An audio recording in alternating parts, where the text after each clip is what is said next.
या जनतेला कायदा हातात घ्यायला लावू नका. आपण काहीतरी कार्यवाही करा. वन विभाग ऍक्टिव्ह नाहीये. आरोप आहे आमचा तुमच्यावर.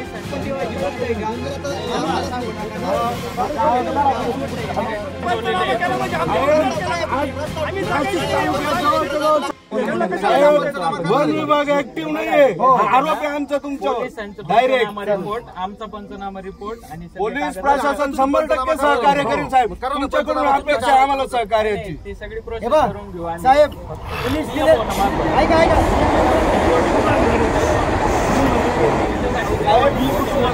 रिपोर्टची जबाबदारी आम्ही साहेबांच्या मागे लागून त्यांच्याकडून करून घेऊ. साहेब हे साफ चुकीचं आहे तुमचं. आम्ही अनुभव घेतलाय वन विभागाचा. आम्हाला त्रास होणार आहे. परत बिबट्या येतोच आमच्या वस्तीत. वावरात कामं करायची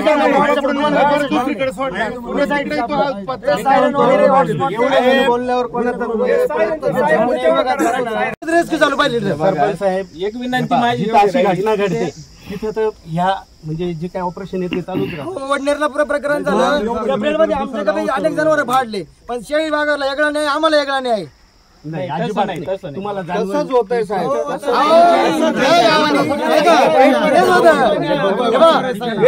ऐका एक मिनिट. आम्ही शेतकऱ्यांनी तुम्हाला एक सांगतो वस्तुस्थिती या गावची भौगोलिक परिस्थिती सांगतो. एकूण मिलिटरीने आमच्या जमिनी घेतल्या, एकूण रेल्वेने घेतलाय.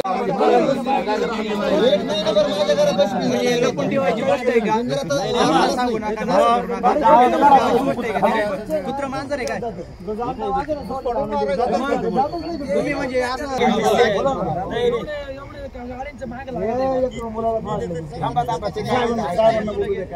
तुम्ही जर करत नसाल आम्हाला कायदा हातात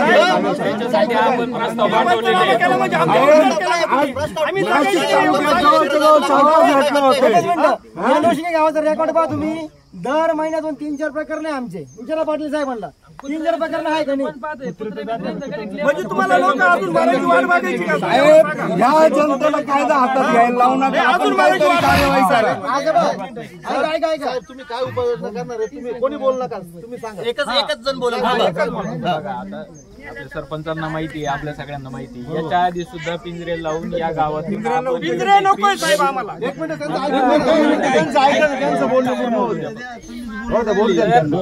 जिथं जिथं तक्रारी येतात तातडीने आमचे लोक पोहोचून याच्या आधी पण पिंजरे लावून आपण इथून बिबटे पकडलेले आहेत. असं नाही की आम्ही अजिबात म्हणजे लक्ष दिलं नाही किंवा दुर्लक्ष केलेलं आहे. याच्या बाबतीत आमचे लोक जनजागृतीसाठी पण येतात, दिवसा पण येतात, रात्री पण येतात.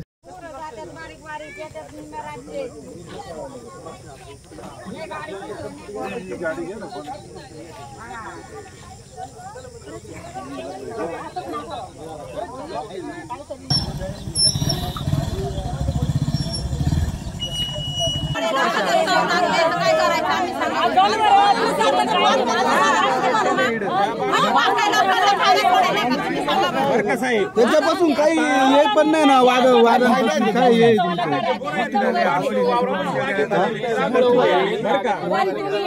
आता दिवस जर बारीक जर झाला ना संध्याकाळी लवकर संध्याकाळी होती. संध्याकाळी बाहेर रोजाच्या बरोबर विशेष वाटतं माणसं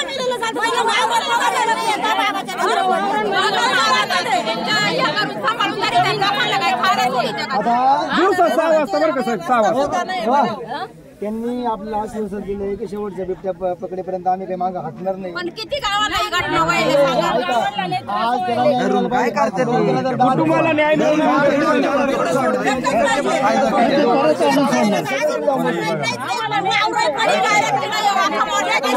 आज लोशिंगवे गावात अत्यंत दुःखदायी घटना. बिबट्याच्या हल्ल्यात एक 30 वर्षीय युवक ठार झालाय आणि नाशिक तालुक्यात ही वारंवार या घटना चालू आहे. वडनेरला आमचा भाचा आयुष भगत काही 2-3 महिन्यापूर्वी त्याचा मृत्यू झाला. आज लोशिंगवे गावात झालं, वडनेर गेटवर झालं. ह्या घटनांमध्ये वाढ होत चालली. पूर्वी वन विभाग म्हणायचं लहान मुलांवर हल्ला करतं, पण आज 30 वर्षाच्या युवकावर हल्ला होतोय.